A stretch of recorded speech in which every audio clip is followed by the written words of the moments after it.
Assalamualaikum warahmatullahi wabarakatuh. Baiklah anak-anakku, hari ini kita akan melanjutkan pelajaran kita. Hari ini kita belajar tentang tema 3, kegiatanku sehari-hari. Subtema 3, tugasku sebagai umat beragama.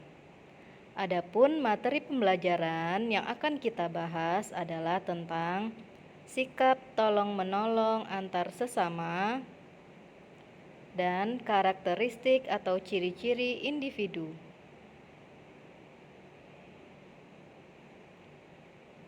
Anak-anakku, sebagai umat beragama, kita harus menjalankan kewajiban kita.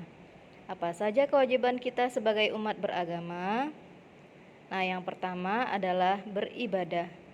Sebagai seorang muslim, maka kita wajib melaksanakan ibadah seperti sholat, berpuasa, bersedekah, berbuat baik, dan lain-lain.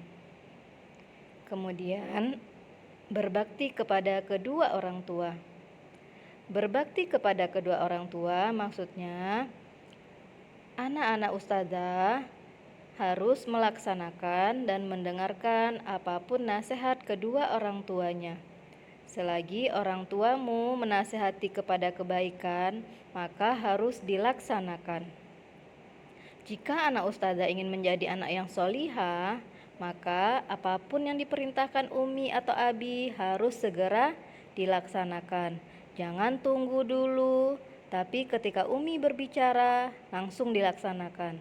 Misalnya, Umi menyuruh anak-anak ustazah belajar. Nah, ayo belajar, maka langsung dilaksanakan.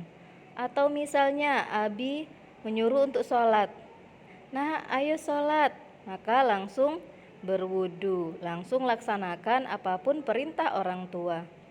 Nah, pada saat pembelajaran online ini, ustazah masih mendengar curhatan atau keluhan dari orang tuamu. Apa curhatannya? Ternyata masih ada anak ustazah yang tidak nurut sama orang tuanya.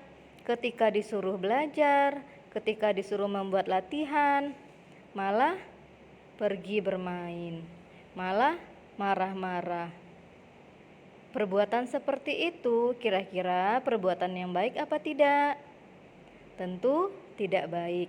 Maka nasihat ustazah, ketika orang tuamu memerintahkan sesuatu untuk kebaikanmu sendiri, maka harus segera dilaksanakan. Berikutnya, hormat dan patuh kepada guru.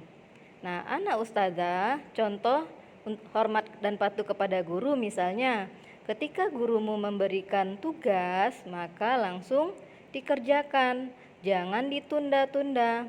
Nah, kalau ditunda, akhirnya bagaimana? Tugasmu menumpuk. Kalau tugas menumpuk, akhirnya kita jadi malas. Makanya, ketika gurumu memerintahkanmu mengerjakan tugas, langsung dikerjakan.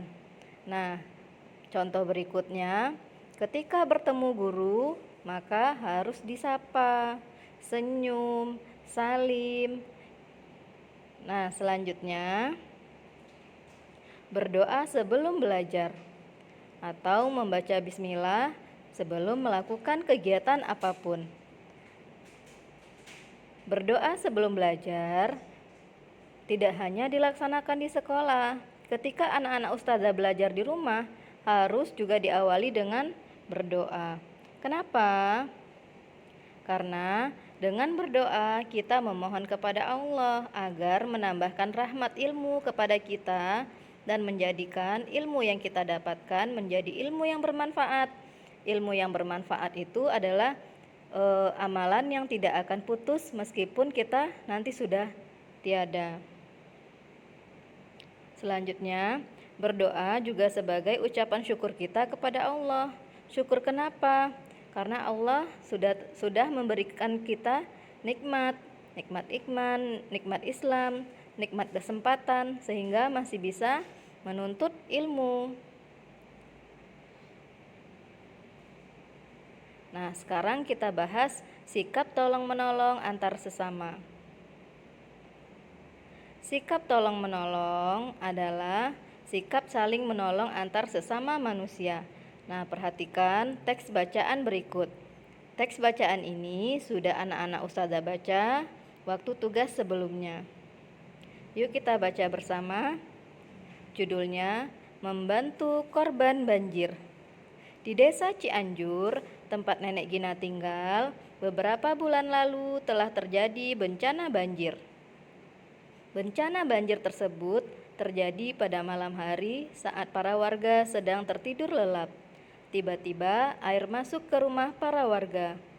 Warga pun langsung panik melihat air masuk ke rumah mereka. Untung saja Nenek Gina selamat dari bencana tersebut. Begitu pula warga kampung yang lain. Namun, rumah mereka rusak akibat banjir. Para warga langsung bergotong royong untuk membersihkan rumah mereka. Mereka saling menolong ketika ada warga yang terluka. Gina mendengar berita kebanjiran dari neneknya. Ia langsung memberitahu teman-temannya. Mereka lalu mengumpulkan barang-barang dan kebutuhan pokok untuk dibawa ke desa tersebut. Mereka berharap bantuan itu dapat meringankan beban warga korban banjir. Berdasarkan teks bacaan tadi, dapat kita simpulkan bahwa sikap tolong-menolong bisa kita laksanakan dalam bentuk kegiatan apapun. Contohnya, gotong royong, mengobati warga yang terluka, mengumpulkan barang-barang kebutuhan pokok warga yang terkena dampak banjir, dan mengirimkan barang-barang kebutuhan pokok kepada warga yang terkena dampak banjir.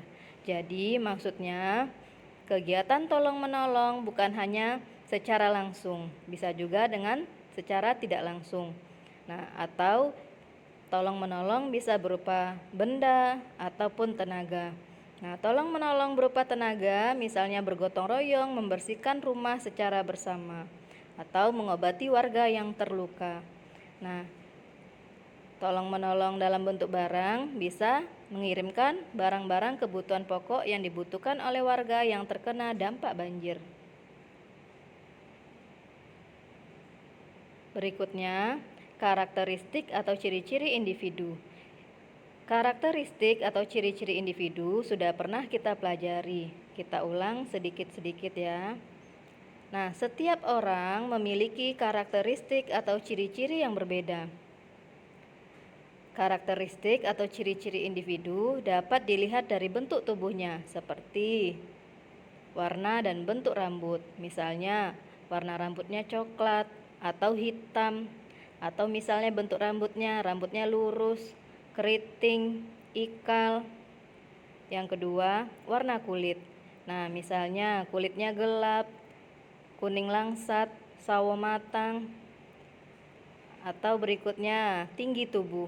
Ada orang yang bertubuh tinggi, ada yang bertubuh pendek. Berikutnya, bentuk mata. Ada yang matanya sipit, ada yang matanya bulat, besar. Nah, berikutnya bentuk hidung. Hidungnya mancung, ada yang hidungnya pesek. Berikutnya, bentuk wajah. Nah, bisa kita lihat bentuk wajahnya. Ada yang wajahnya lonjong, tirus, kotak, atau bulat.